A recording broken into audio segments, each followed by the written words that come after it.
Bom, gente, estamos de volta e dando continuidade ao RIC Rural de hoje, você acompanha agora o Momento Safra de Verão 2022-23. RIC Rural, no momento da safra de verão 2022-2023.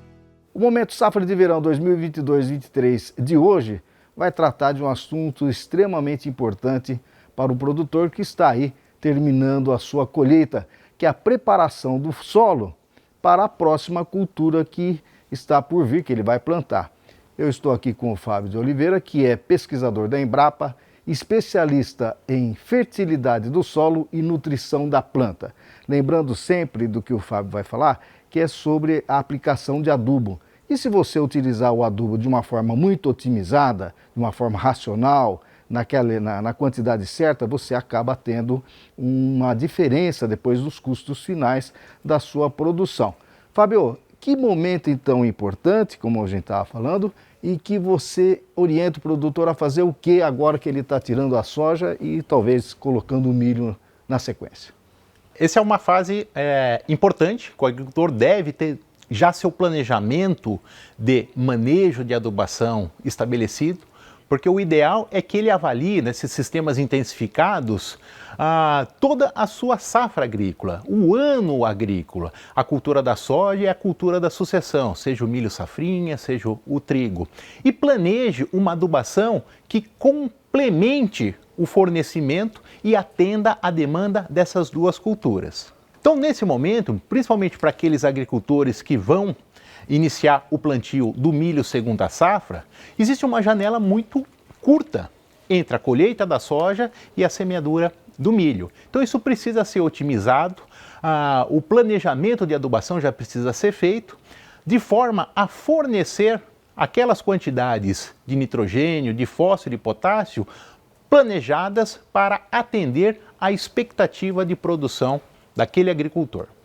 Isso mediante o que a análise mostrou.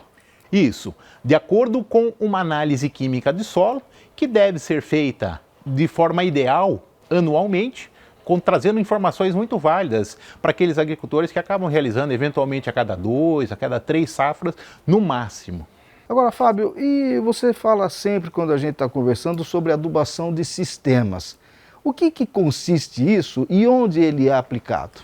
A adubação de sistemas é uma estratégia que ela tem sido adotada para grandes agricultores, principalmente para conciliar eficiência de uso de fertilizantes com o rendimento operacional de semeadura.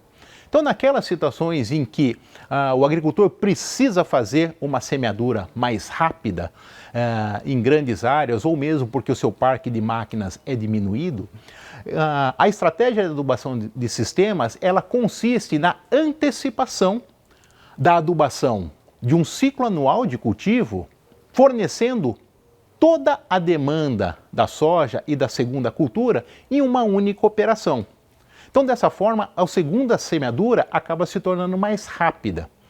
Porém, é uma operação tecnificada e ela somente é recomendada para situações de fertilidade construída, onde os níveis de fósforo, os níveis de potássio encontram-se em níveis altos ou muito altos. Porque nessa situação, a própria fertilidade do solo, o próprio nível de disponibilidade desses nutrientes no solo é suficiente para as plantas garantirem máximo potencial produtivo. Ou seja, não serão esses nutrientes os limitantes daquela produção. E aí a adubação tem como função repor os nutrientes no solo que serão exportados pelo milho ou pelo trigo. Por que chama adubação de sistemas? Porque o planejamento é feito para um ciclo anual de cultivo. Envolve a demanda da cultura principal, normalmente a cultura da soja, mais a demanda da segunda cultura.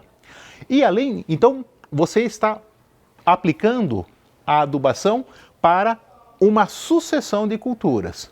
E além disso, é chamada sistema, por quê? Porque pode haver um balanceamento entre as adubações. Não necessariamente você precisa aplicar o adubo exigido pela soja, na cultura da soja. O adubo exigido pela cultura do milho, no milho. Mas, dependendo da formulação que você estiver trabalhando ou do fertilizante, você pode ajustar esse balanço desde que a demanda do ano seja atendida.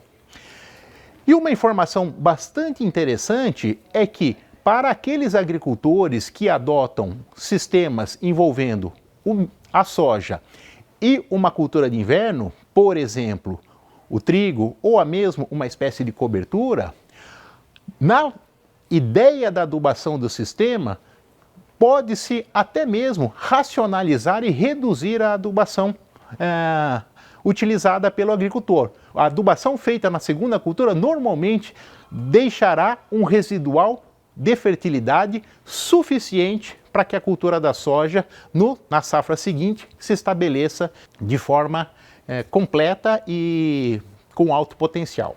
E o que a pesquisa já mostrou de rendimento, de ganho adotando esse sistema?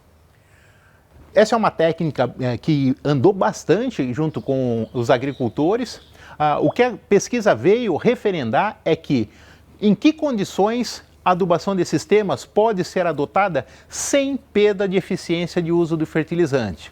Ou seja, quando o efeito residual da adubação aplicada de uma única vez mantém-se em níveis elevados para as outras culturas. E a grande conclusão é que essa técnica deve ser aplicada em áreas de fertilidade construída, então com níveis altos de fósforo e potássio, e de preferência em áreas que recebem um bom planejamento e manejo conservacionista para evitar erosão, para evitar perda de água no solo, que tem aporte de palha, que estimule o processo de ciclagem de nutrientes. Então, são fatores de manejo que agregam muito para aumento da eficiência de uso do fertilizante que vai ser aplicado. RIC Rural, no momento da safra de verão 2022-2023.